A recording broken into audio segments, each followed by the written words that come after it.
Good morning, students. Today we are going to discuss about next chapter, that is chapter 9, offenses and penalties. So there are many offenses and offenses that is related to GST and their penalties. So first one is punishable offenses. എന്തൊക്കെയാണ് punish ചെയ്യാൻ സാധ്യതയുള്ള crimes അല്ലെങ്കിൽ കുറ്റകൃത്യങ്ങൾ എന്നുള്ളതാണ് നമ്മൾ ഈ ചാപ്റ്ററിൽ നോക്കാനായിട്ട് പോകുന്നത്. ദാറ്റ് ഈസ് സെക്ഷൻ 122 സബ്സെക്ഷൻ 1-ലാണ് പറയുന്നത്. Supply of goods or service or both without any invoice or with an incorrect or false invoice. ഇപ്പോൾ സപ്ലൈ ഓഫ് ഗുഡ്സും സർവീസസ് നടത്തുന്നു, ഇൻവോയ്സസ് ഇല്ലാതെ അല്ലെങ്കിൽ ഫോൾസോ ഇൻകറക്റ്റ് ആയിട്ടുള്ള ഇൻവോയ്സസ് വെച്ചുകൊണ്ട് സപ്ലൈ നടത്തുന്നു. Then second one is issue of invoice or bill without the supply of goods or service. Actual supply of services നടക്കാതെ തന്നെ invoice issue ചെയ്യുന്നു, അതും ഒരു പണിഷബിൾ ഒഫൻസ് ആണ്. Then third one is failure to pay the tax to the government within a period of 3 months. നമ്മൾ tax collect ചെയ്തു, പക്ഷേ ഗവൺമെൻറ്റിലേക്ക് അടക്കുന്നില്ല 3 മാസം കഴിഞ്ഞിട്ടും, അതും ഒരു പണിഷബിൾ ഒഫൻസ് ആണ്. Then collection of tax in contravention of provision of act and failure to pay the same to the government with a period of 3 months. അപ്പോൾ ടാക്സ് കളക്ട് ചെയ്യുക എന്നുള്ള റൂളിന് എതിരായിട്ട് അല്ലെങ്കിൽ ആ നമ്മുടെ GST റൂളിനെതിരായിട്ടാണ് ടാക്സ് കളക്ട് ചെയ്തിരിക്കുന്നത്. ആ കളക്ട് ചെയ്ത ടാക്സ് ഗവൺമെൻറ്റിലേക്ക് 3 മാസമായിട്ട് അടച്ചിട്ടുമില്ല, അതും ഒരു പണിഷബിൾ ഒഫൻസ് ആണ്. Then next is failure to deduct tax deduction. Section 51 അനുസരിച്ച് ടാക്സ് ഡിഡക്ഷൻ നടത്താനായിട്ട് വരുന്ന വീഴ്ചയും അതുപോലെ തന്നെ ടാക്സ് ഡിഡക്റ്റ് ചെയ്തിരിക്കുന്നത് വളരെ ലെസ്സർ എമൗണ്ടിലാണ്, ആ റേറ്റ് ലെസ്സർ എമൗണ്ട് ആണ്. ആ ഡിഡക്റ്റ് ചെയ്ത എമൗണ്ട് ടാക്സ് അതോറിറ്റി ടാക്സ് അതോറിറ്റിയിലേക്ക് അടച്ചിട്ടില്ല അല്ലെങ്കിൽ ഗവൺമെൻറ്റിലേക്ക് അടച്ചിട്ടില്ലെങ്കിൽ അതും ഒരു പണിഷബിൾ ഒഫൻസ് ആണ്. Next is failure to collect tax under section 52. Collect ചെയ്തിരിക്കുന്ന ടാക്സ് ലെസ്സർ റേറ്റ് കളക്ട് ചെയ്തിരിക്കുന്ന ടാക്സ് ലെസ്സർ എമൗണ്ടിലുള്ള റേറ്റ് ആണെങ്കിലോ അല്ലെങ്കിൽ അതിൽ വരുന്ന വീഴ്ചയോ ആണ് അതും ഒരു പണിഷബിൾ ഒഫൻസ് ആണ്. അതുപോലെ തന്നെ കളക്ട് ചെയ്തിരിക്കുന്ന ടാക്സ് ഗവൺമെൻറ്റിലേക്ക് അടക്കാതിരിക്കുന്നതും ഒഫൻസ് ആണ്. Next is availing ITC without actual receipt of goods or service or both fully or partially. മുഴുവനായിട്ടോ അല്ലെങ്കിൽ പാർഷ്യലായിട്ടോ നമ്മൾ എന്ത് ചെയ്യുന്നില്ല, ടാക്സ് ITC അവെയിൽ ചെയ്യാണ്, പക്ഷേ അതിനുള്ള റെസീപ്റ്റ് ഓഫ് ഗുഡ്സോ സർവീസസിൻ്റെ റെസീപ്റ്റോ നമുക്കില്ല. അങ്ങനെയാണെങ്കിൽ ദെൻ ഒബ്റ്റെയിനിങ് റീഫണ്ട് നമുക്ക് കിട്ടുകയാണ്, അത് പക്ഷേ ഫ്രോഡ് മുഖേന അല്ലെങ്കിൽ നമുക്ക് എന്തെങ്കിലും ഫ്രോഡുലൻ്റ് ആക്ടിവിറ്റീസിലൂടെയാണ് നമുക്ക് ഈ ഒരു റീഫണ്ട് എന്നുള്ള ആ ഒരു സൗകര്യം കിട്ടുന്നത്. അതാണെങ്കിൽ അതും ഒരു പണിഷബിൾ ഒഫൻസ് ആണ്. Next is distribution of ITC on contravention of section 20. അപ്പോൾ ITC കൊടുക്കുകയാണ്, പക്ഷേ സെക്ഷൻ 20-ക്ക് എതിരായിട്ട്. സെക്ഷൻ 20 എന്ന് പറയുന്നത് ISD ആണ്. ISD ഇൻപുട്ട് സർവീസ് ഡിസ്ട്രിബ്യൂട്ടറിനെ സംബന്ധിച്ച് വരുന്ന റൂൾസ് ആണ്. ആ റൂൾസിനെതിരായിട്ടാണ് നമ്മൾ ITC ഡിസ്ട്രിബ്യൂഷൻ നടത്തിയിരിക്കുന്നതെങ്കിൽ അതും ഒരു ഒഫൻസ് ആണ്. Next is falsification of or substitution of financial records, submission of fake accounts or documents or any false information or return with intention to evade the payment of tax due. അപ്പോൾ നമുക്ക് ടാക്സിൽ നിന്ന് രക്ഷപ്പെടാൻ വേണ്ടിയിട്ട് എന്തെങ്കിലും തെറ്റിദ്ധാരണയോ അല്ലെങ്കിൽ തെറ്റ് വരുത്തുകയോ അല്ലെങ്കിൽ ഫിനാൻഷ്യൽ റെക്കോർഡ്സ് സബ്സ്റ്റിറ്റ്യൂട്ട് ചെയ്ത് വെക്കുകയോ അല്ലെങ്കിൽ ഫേക്ക് അക്കൗണ്ട്സ് ഉണ്ടാക്കുകയോ ഡോക്യുമെൻറ്റ്സ് പുറപ്പെടുവിക്കുകയോ അങ്ങനെ ഫോൾസ് ഇൻഫോർമേഷൻ കൊടുക്കുകയൊക്കെ ചെയ്യുകയാണെങ്കിൽ അതും ഒരു പണിഷബിൾ ഒഫൻസ് ആയിട്ട് വരുന്നതാണ്. Next one is failure to obtain registration even though liable to be registered. Register ചെയ്യാനായിട്ട് ബാധ്യത ഉണ്ടായിട്ടും രജിസ്റ്റർ ചെയ്യാതിരിക്കുക, അതും ഒരു പണിഷബിൾ ഒഫൻസ് ആണ്. Next is furnishing any false information either at the time of applying registration or subsequently. രജിസ്ട്രേഷൻ്റെ സമയത്ത് വേണ്ട ഡീറ്റെയിൽസോ അല്ലെങ്കിൽ ഫോൾസ് ഇൻഫോർമേഷനാണ് കൊടുക്കുന്നതെങ്കിലോ, അതുപോലെ obstruction or prevention of any officer in discharge of his duty under the act പ്രകാരം ഡ്യൂട്ടി ഡിസ്ചാർജ് ചെയ്യാൻ വരുന്ന ഓഫീസർക്ക് തടസ്സം സൃഷ്ടിക്കുക, അതും പണിഷബിൾ ഒഫൻസ് ആണ്. Then transporting taxable goods without required documents കൈകളിൽ ഇ-വേ ബില്ലോ അല്ലെങ്കിൽ മറ്റ് ഡോക്യുമെൻറ്റ്സ് എന്തൊക്കെയാണോ വേണ്ടത് അതൊന്നും കയ്യിലില്ലാതെ ഗുഡ്സ് ട്രാൻസ്പോർട്ട് ചെയ്യുകയാണെങ്കിൽ അതും ഒഫൻസ് ആണ്. Then suppression of turnover leading to evasion of tax. നമുക്ക് ഉള്ള ടേൺ ഓവർ നമുക്കറിയാം, ഫിനാൻഷ്യൽ ഇയറുള്ള ടേൺ ഓവർ അനുസരിച്ചാണ് നമ്മൾ ടാക്സ് ലയബിലിറ്റി കണ്ടുപിടിക്കുന്നത്. അപ്പോൾ ടേൺ ഓവർ മറച്ചു വെക്കുകയോ അല്ലെങ്കിൽ അത് നമ്മൾ കുറച്ച് കാണിക്കുകയോ ഇങ്ങനെയൊക്കെ ചെയ്യുകയാണെങ്കിൽ ടാക്സിൽ നിന്ന് രക്ഷപ്പെടാനുള്ള മാർഗ്ഗങ്ങളാണ്. ഇങ്ങനെയൊക്കെ ചെയ്യുന്നതും പണിഷബിൾ ഒഫൻസ് ആണ്. Failure to keep, maintain and retain books of accounts and other accounts in accordance with the provision of act or rules remaining thereunder. അപ്പോൾ ഗുഡ്സ് നല്ല രീതിയിൽ ബുക്സ് ഓഫ് അക്കൗണ്ട്സ് കീപ്പ് ചെയ്യാൻ പറ്റുന്നില്ല, അതുപോലെ മെയിൻറ്റെയിൻ ചെയ്യാൻ പറ്റുന്നില്ല, documents ഒക്കെ സൂക്ഷിക്കാൻ പറ്റുന്നില്ല എങ്കിലൊക്കെ അതും ഒരു പണിഷബിൾ ഒഫൻസിൽ വരുന്നതാണ്. Then failure to furnish information documents called by the officer. അപ്പോൾ ഓഫീസർ ആവശ്യപ്പെടുന്ന ഇൻഫോർമേഷൻസ് ആ സമയത്ത് പുറപ്പെടുവിക്കാൻ സാധിച്ചില്ല എങ്കിലും, അതുപോലെ എന്തെങ്കിലും ഫോൾസ് ഇൻഫോർമേഷനോ ഡോക്യുമെൻറ്റ്സോ ആണ് അതിൻ്റെ പ്രൊസീഡിങ്സ് ആയിട്ട് കൊടുത്തതെങ്കിലോ അതും പണിഷബിൾ ഒഫൻസ് ആണ്. Next supply, transportation or storage of any goods which are liable to be കോൺഫിസ്കേറ്റഡ്.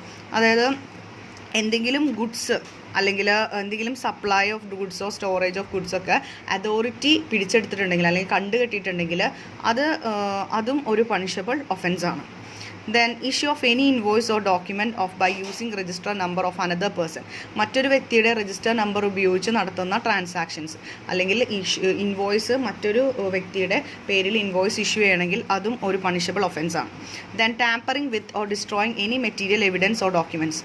ഉള്ള തെളിവുകൾ നശിപ്പിക്കുകയാണെങ്കിൽ അല്ലെങ്കിൽ എന്തെങ്കിലും അത് ഉള്ള തെളിവുകൾ നശിപ്പിച്ച് അതിൽ നിന്ന് ടാക്സിൽ നിന്ന് രക്ഷപ്പെടത്തിൻ്റെ ഭാഗമായിട്ട് തെളിവുകൾ നശിപ്പിക്കുകയാണെങ്കിൽ അതും ഒരു പണിഷബിൾ ഒഫൻസ് ആണ്. Then disposing or tampering off with any goods that have been denied, ceased or attached act under. അപ്പോൾ ആരെങ്കിലും നമ്മുടെ അതോറിറ്റി പിടിച്ചെടുത്തതോ അല്ലെങ്കിൽ അത് അതോറിറ്റിയുടെ കയ്യിലേക്ക് റീറ്റെയിൻ ചെയ്തതോ ആയിട്ടുള്ള ഗുഡ്സ് എന്തെങ്കിലും അത് നശിപ്പിക്കുകയോ അല്ലെങ്കിൽ അത് സെയിൽ ചെയ്യുകയോ ഒക്കെ ചെയ്യുകയാണെങ്കിൽ അതും ഒരു പണിഷബിൾ ഒഫൻസാണ്. അപ്പോൾ ഇത്രയുമാണ് പണിഷബിൾ ഒഫൻസായിട്ട് വരുന്നത്. അപ്പോൾ ഇതിന് എന്തൊക്കെ പണിഷ്മെൻ്റ് ആണ് ഉള്ളതെന്ന് നോക്കാം. പെനാൽറ്റിയാണ്. നേരത്തെ പറഞ്ഞ എല്ലാ കേസുകളിലും നമ്മൾ പെനാൽറ്റിയാണ് കൊടുക്കുന്നത്. അങ്ങനത്തെ കുറ്റകൃത്യങ്ങൾ അല്ലെങ്കിൽ ക്രൈംസിൽ ഏർപ്പെടുന്നവർ penalty liable to be pay penalty amount of equal to the following. അപ്പോൾ പെനാൽറ്റി അടക്കാനായിട്ട് ബാധ്യസ്ഥനായിട്ട് മാറും. അപ്പോൾ പെനാൽറ്റി എന്ന് പറയുമ്പോൾ ടാക്സ് ഇവേഡ്, ടാക്സ് അടക്കാതെ അല്ലെങ്കിൽ ടാക്സിൽ നിന്ന് ഒഴിവാക്കാൻ വേണ്ടി എത്രത്തോളം ടാക്സ് ആണ് ഒഴിവാക്കിയിരിക്കുന്നത് അത് മൊത്തമായിട്ട് പെനാൽറ്റി ആയിട്ട് അടക്കേണ്ടതായിട്ട് വരും. അപ്പോൾ ഓൾറെഡി ടാക്സ് ഇവൈഡ് ചെയ്തിരിക്കുന്ന ടാക്സും അടക്കണം, പ്ലസ് അതിൻ്റെ ഈക്വൽ എമൗണ്ട് കൂടി അടക്കേണ്ടതായിട്ട് വരും. Then tax not deducted under section 51 അനുസരിച്ച് ടാക്സ് ഡിഡക്ഷൻ നടത്തിയിട്ടില്ല എങ്കിൽ അത് short deducted or deduction but not paid, ഇതിലൊക്കെ പെനാൽറ്റി അടക്കേണ്ടതായിട്ട് വരും. അതുപോലെ തന്നെ ടാക്സ് സെക്ഷൻ 52 അനുസരിച്ച് കളക്ട് ചെയ്തിട്ടില്ലെങ്കിൽ അവിടെയും പെനാൽറ്റി അടക്കേണ്ടതായിട്ട് വരും. Then input tax credit wrongly ഒരു ഡിസ്ട്രിബ്യൂട്ട് ചെയ്തിട്ടുണ്ടെങ്കിൽ, ഇറഗുലറായിട്ട് ഡിസ്ട്രിബ്യൂഷൻ ചെയ്തിട്ടുണ്ടെങ്കിൽ അവിടെയും നമ്മൾ ടാക്സ് അടക്കേണ്ടതായിട്ട് വരും. ദെൻ റീഫണ്ട് ക്ലെയിം ഫ്രോഡുഡൻ്റ്ലി, റീഫണ്ട് നമ്മൾ അല്ലെങ്കിൽ തെറ്റായ മാർഗത്തിലൂടെയാണ് റീഫണ്ട് ലഭിക്കുന്നതെങ്കിൽ അവിടെയും പെനാൽറ്റി അടക്കേണ്ടതായിട്ട് വരും. അപ്പോൾ അവിടെ പെനാൽറ്റി എന്ന് പറയുന്നത് ഏറ്റവും കുറഞ്ഞ എമൗണ്ട് പെനാൽറ്റി എന്ന് പറയുന്നത് 10,000 ആണ്. അപ്പോൾ ഏറ്റവും കൂടിയതിന് യാതൊരു ലിമിറ്റും ഇല്ല. അപ്പോൾ അതുകൊണ്ട് ഏറ്റവും മിനിമം എമൗണ്ട് എന്ന് പറയുന്നത് 10,000 ആണ്. അപ്പോൾ അതിൻ്റെ മുകളിൽ പോവാം penalties. Next is penalty in absence of fraud. If a person supply goods or services on which any tax has not been paid by or short paid or erroneously refunded, or here the input tax is not wrongly availed or utilized by any reason other than fraud or tax evasion, he may be liable to a penalty of 10,000 or 10% of tax due, whichever is higher. അപ്പോൾ fraudulent ആക്ടിവിറ്റീസിലൂടെ അല്ലാതെ അറിയാതെയോ അല്ലെങ്കിൽ പെട്ടെന്ന് തെറ്റുപറ്റി പോവുകയോ ഒക്കെ ചെയ്യാണ്, മനഃപൂർവ്വമല്ലാതെ തെറ്റ് സംഭവിച്ചതാണെങ്കിൽ, അപ്പോൾ ടാക്സ് ഇവേഷൻ അല്ലെങ്കിൽ ടാക്സിൽ നിന്ന് രക്ഷപ്പെടാനുള്ള മാർഗ്ഗങ്ങളോ അല്ലെങ്കിൽ ഫ്രോഡുലൻ്റ് ആക്ടിവിറ്റീസിലൂടെ അല്ലാതെയോ വരുത്തുന്ന വീഴ്ചകളാണെങ്കിൽ അവിടെ പെനാൽറ്റി എന്ന് പറയുന്നത് 10,000 ആണ്. ഒന്നില്ലെങ്കിൽ 10,000 എടുക്കുക, അല്ലെങ്കിൽ 10% ഓഫ് ടാക്സ് ഡ്യൂ. എത്രയാണോ ടാക്സ് ഡ്യൂ അതിൻ്റെ 10% എടുക്കുക, അല്ലെങ്കിൽ 10,000. ഏതാണോ ബിഗ്ഗർ എമൗണ്ട് അതാണ് എടുക്കേണ്ടത്, വിച്ച് ഈസ് ഹയർ. ഏത് എമൗണ്ട് ആണ് നമ്മൾ കമ്പയർ ചെയ്യുമ്പോൾ ഹയർ ആയിട്ട് വരുന്നത് ആ എമൗണ്ട് വേണം നമ്മൾ എടുക്കാനായിട്ട്. However, if there is any fraud or willful misstatement or subtraction of fact, evade of tax, the penalty will be equal to 10,000 or tax due, whichever is higher. അപ്പോൾ ഇവിടെ ഇനി മനഃപൂർവ്വം ടാക്സ് അടക്കാതിരിക്കുക അല്ലെങ്കിൽ ടാക്സിൽ നിന്ന് ഒഴിവാക്കാൻ വേണ്ടി നടത്തുന്ന കള്ളത്തരങ്ങളൊക്കെ ആണെങ്കിൽ, അല്ലെങ്കിൽ മനഃപൂർവ്വമായിട്ട് മിസ്റ്റേറ്റ്മെൻറ്റ് നടത്തുകയോ അല്ലെങ്കിൽ ഫാക്ട്സ് സപ്രസ് ചെയ്യുകയോ ഒക്കെ ചെയ്യുകയാണെങ്കിൽ അവിടെ പെനാൽറ്റി എന്ന് പറയുന്നത് 10,000 rupees equal to or tax due whichever is higher. അതായത് ടാക്സ് ഡ്യൂ എത്രയാണോ അതോ അല്ലെങ്കിൽ 10,000. ഏതാണോ ഹയർ എമൗണ്ട് അതായിരിക്കും എടുക്കുന്നത്. മറ്റേ കേസിൽ നമ്മൾ 10% ഓഫ് ടാക്സ് ഡ്യൂ ആണ്, ഇവിടെ ഈക്വൽ എമൗണ്ട് ആണ് നമ്മൾ എടുക്കുന്നത്. Next is penalty for അബേറ്റ്മെൻറ്റ്. അബേറ്റ്മെൻ്റ് എന്ന് പറഞ്ഞിട്ടുണ്ടെങ്കിൽ മനഃപൂർവ്വമായിട്ട് കുറ്റകൃത്യം ചെയ്യാൻ വേണ്ടി പ്രേരിപ്പിക്കുക, അതിനെയാണ് അബേറ്റ്മെൻ്റ് എന്ന് പറയുന്നത്. കുറ്റം ചെയ്യുന്നതിനെ പോലെ തന്നെ വളരെ ഹാംഫുൾ ആയിട്ടുള്ള ഒരു കാര്യമാണ് കുറ്റം ചെയ്യാൻ പ്രേരിപ്പിക്കുക. പ്രേരണ കുറ്റവും അതിൻ്റെ ഒപ്പം തന്നെ ഒഫൻസ് പണിഷബിൾ ആയിട്ടുള്ള ഒരു ഒഫൻസാണ്. സോ സെക്ഷൻ 122 സബ്സെക്ഷൻ 3 ആണ് അബേറ്റ്മെൻറ്റ്, പെനാൽറ്റി ഫോർ അബേറ്റ്മെൻറ്റിൽ വരുന്നത്. Abetment means to support or encouragement of wrong doing or offence. Section 122 subsection 3 of the act provides for penalty up to ₹25,000 in case of abetment. അപ്പോൾ ഇവിടെ penalty എന്ന് പറയുന്നത് കുറ്റം ചെയ്യാൻ വേണ്ടി പ്രേരിപ്പിക്കുക, അതും വലിയൊരു കുറ്റം തന്നെയാണ്. അപ്പോൾ അതിനുള്ള പെനാൽറ്റി എന്ന് പറയുന്നത് 25,000 ആണ്. 25,000 ആണ്. കേസ് അനുസരിച്ച് വ്യത്യാസം വരാം.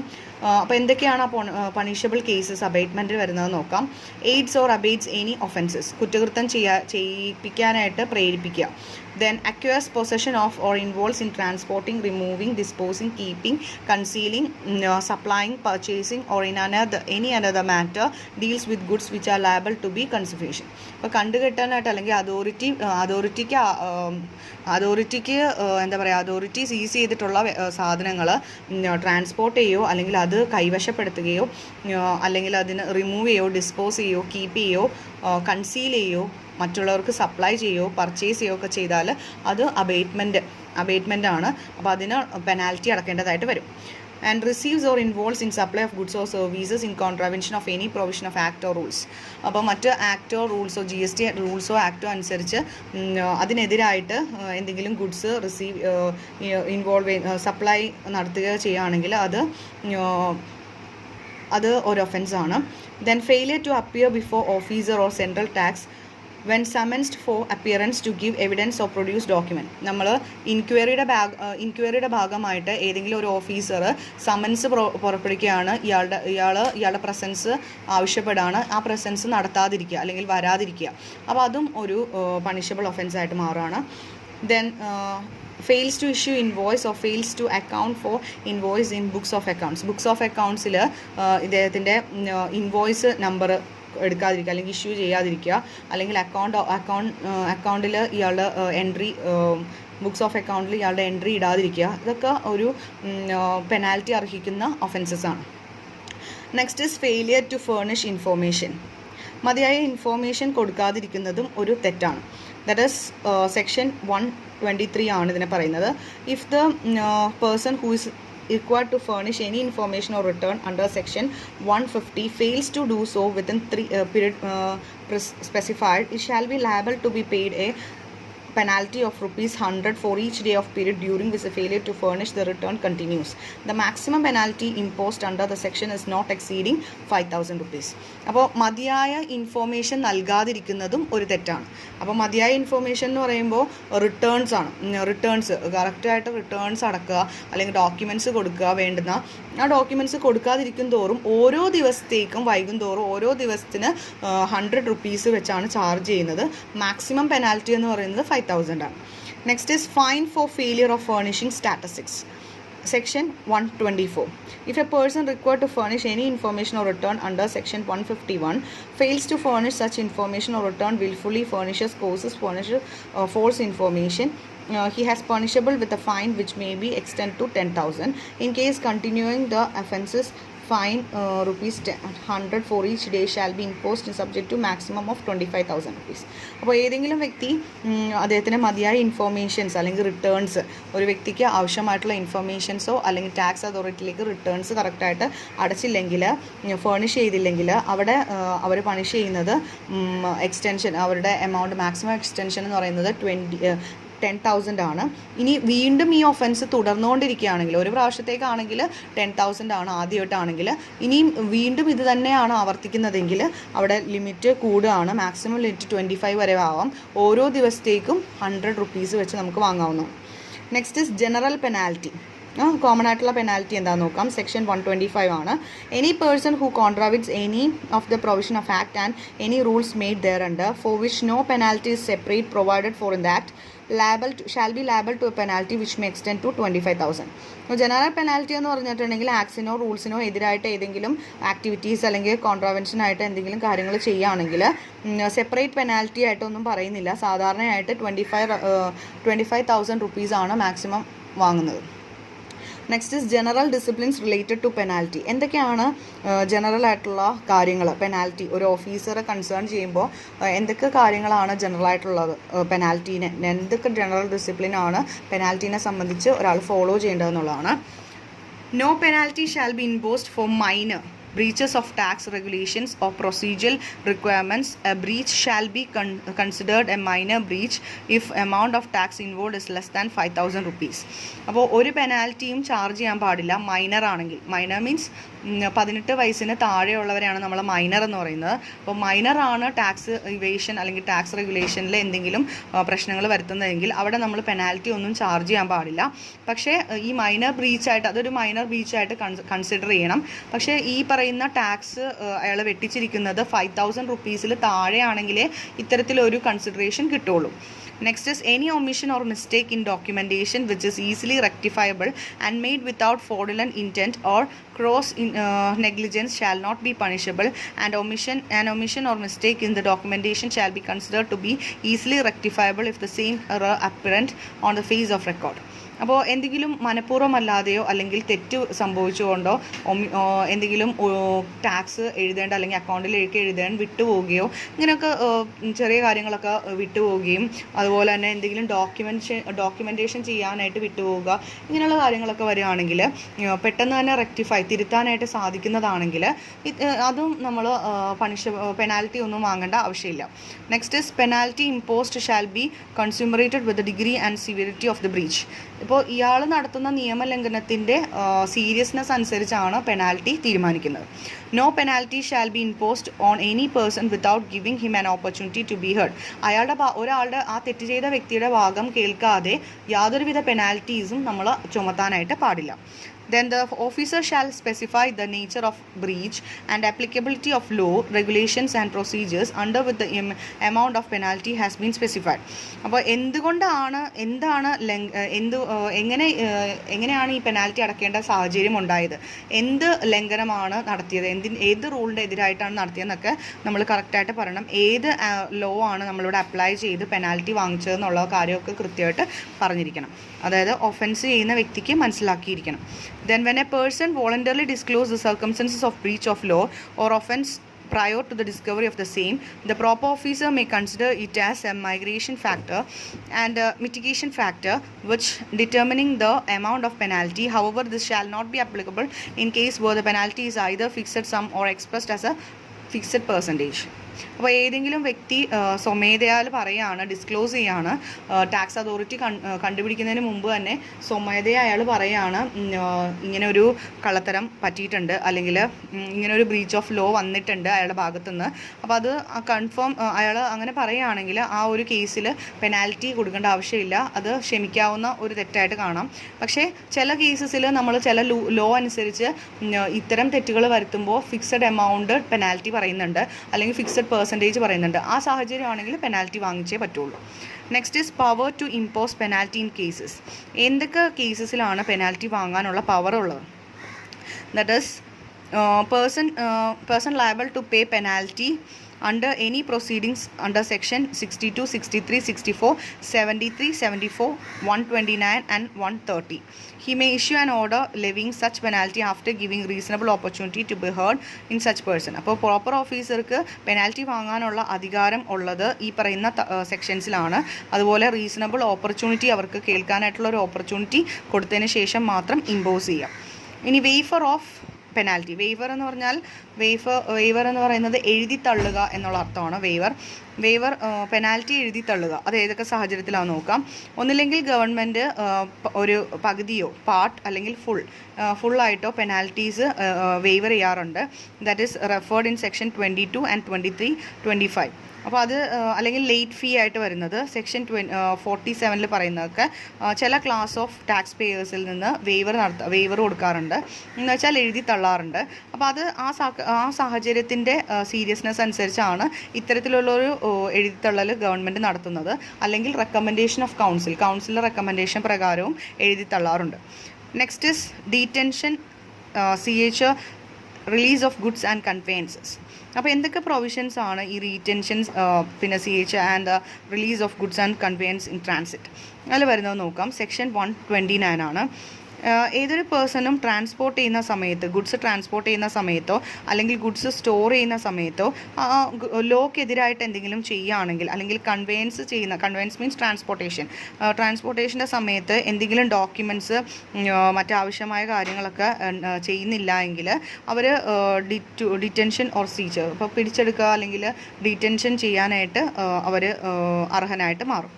Then the goods or conveyance seized shall be released if the owner of the goods, അപ്പോൾ പിടിച്ചെടുത്ത ഗുഡ്സ് അല്ലെങ്കിൽ കൺവെയൻസിൻ്റെ സമയത്ത് ഇവർ ഡോക്യുമെൻറ്റ്സ് ഇല്ലാത്തതിൻ്റെ ഭാഗമായിട്ട് അതോറിറ്റി പിടിച്ചെടുത്ത ഗുഡ്സ് അത് റിലീസ് ചെയ്യാം, ഓണർക്ക് റിലീസ് ചെയ്യാം. അവർ ടാക്സോ പെനാൽറ്റിയോ അടച്ചിട്ടുണ്ടെങ്കിൽ റിലീസ് ചെയ്യാവുന്നതാണ്. അപ്പോൾ പെനാൽറ്റി എന്ന് പറയുന്നത് ടാക്സ് എമൗണ്ട് ചിലപ്പോൾ ഈക്വൽ എമൗണ്ട് ആയിരിക്കും, അല്ലെങ്കിൽ 25,000 വിച്ചെവർ ഇസ് ലെസ് ആണ് നമ്മൾ എടുക്കുന്നത്, അല്ലെങ്കിൽ amount equal to 2% of value of ഗുഡ്സിൻ്റെ 2% അല്ലെങ്കിൽ 25,000 വിച്ചെവർ ഇസ് ലെസ് ആണ് നമ്മൾ എടുക്കുന്നത്. If the owner of the goods does not come forward for payment of such tax and penalty, the goods or conveyance shall be released on payment of application of tax and penalty equal to 50% value of goods.